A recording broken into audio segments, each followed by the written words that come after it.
Hello sa lahat ng mga orchid lovers dyan na hindi lamang limitado sa isang klaseng orchids. Ipapakita ko sa inyo ngayong umaga, ito yung mga orchids ko na Phalaenopsis.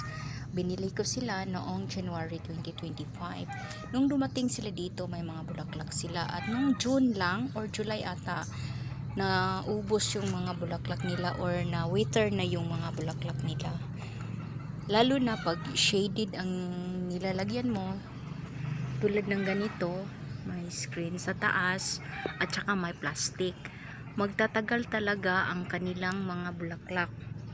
So ngayon, ang ginagawa ko, hindi ko tinatanggal itong mga ano nila, ito hindi ko alam kung anong pangalan, kasi dito ito, mga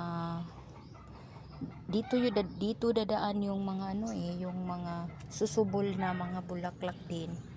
At saka nung dumating sila dito, syempre may ganito sila. Ito, na talaga, nalanta yung pinaka niya.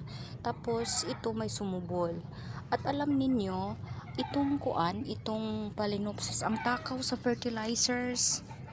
Grabe. Isang beses ako nag-fertilize or sometimes 2 beses sa isang linggo. Makikita mo talaga agad, lalo na pag umuulan, makikita mo talaga agad na tumataba sila. Kaya ito yung mga Phalaenopsis ko. At so far, so good naman. Wala akong problema. So, yun lang. Salamat sa pagtingin. Hindi ko masyadong marunong magtagalog. Sorry, guys.